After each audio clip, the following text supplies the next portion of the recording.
আসসালামু আলাইকুম। আজকে আপনাদের সামনে একটা গুরুত্বপূর্ণ বিষয় শেয়ার করার জন্য চলে আসছি। ফেসবুকে ডিজিটাল ক্রিয়েটর ক্যাটেগরি কারা ইউজ করব? বা কোন ধরনের ভিডিও আমরা এখানে ছাড়তে পারবো?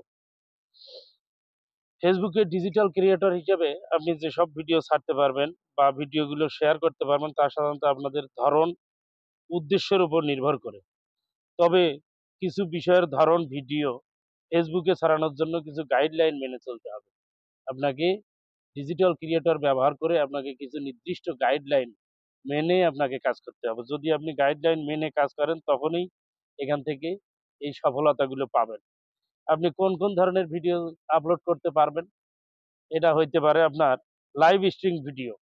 আপনি লাইভ স্ট্রিম ভিডিও পরিচালনা করতে পারবেন। ফেসবুকের গাইডলাইন ফিচার আপনাকে আপনার দর্শকের সাথে সরাসরি যুক্ত হতে পারবেন। প্রশ্ন উত্তর সেশন করতে পারবেন, ইভেন্ট কভারেজ করতে পারবেন অথবা কোনো বিশেষ কনটেন্ট প্রচার করতে সহায়তা করতে পারবেন। এই ধরনের লাইভ স্ট্রিম ভিডিওগুলো আপনি ডিজিটাল কনটেন্ট ক্রিয়েটর হিসেবে ব্যবহার করতে পারবেন। আরো সুবিধা আছে প্রমোশনাল বা স্পন্সরড ভিডিও।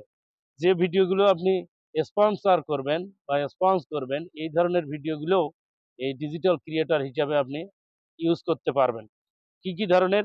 যদি আপনি কোনো পণ্য বা সেবা প্রচার করেন, তবে আপনি স্পন্সর ভিডিও আপলোড করতে পারেন। এই ধরনের ভিডিও ব্র্যান্ড প্রোডাকশনের উপর বিজ্ঞাপন থাকতে পারে। আরেকটা ব্যাপার হলো শিক্ষামূলক ভিডিও। ডিজিটাল কনটেন্ট ক্রিয়েটর হিসেবে আপনি শিক্ষামূলক ভিডিওগুলো এখানে দিতে পারেন। কোন ধরনের ভিডিও? আপনি শিক্ষামূলক টিউটোরিয়াল বা ভিডিও দিতে পারেন। উদাহরণস্বরূপ প্রযুক্তি সম্পর্কিত টিপস, কোডিং টিউটোরিয়াল, রান্নার video, fitness tips, life hack video এই ধরনের বিভিন্ন ভিডিওগুলো আপনি শিক্ষণীয় ভিডিও হিসেবে ডিজিটাল কনটেন্ট ক্রিয়েটরে দিতে পারেন। তারপরে আছে এন্টারটেইনমেন্ট ভিডিও। আনন্দদায়ক যে ভিডিওগুলো আছে, এই ভিডিওগুলোও কিন্তু আপনি ফেসবুকে দিতে পারেন ডিজিটাল ক্রিয়েটর হিসেবে। কোন ধরনের?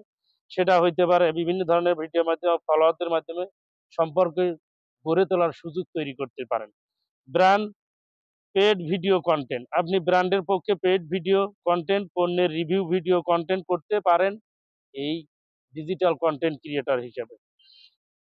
ফেসবুক স্টোরিজ বিভিন্ন ধরনের ভিডিও আপলোড দর্শকের কাছে পৌঁছাইতে পারেন।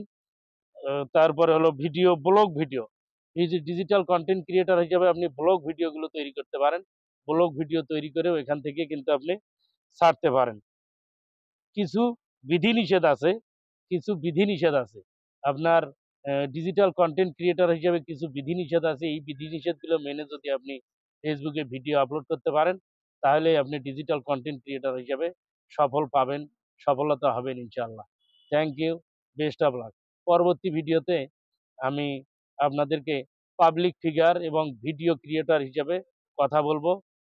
ধন্যবাদ, বেস্ট অফ লাক।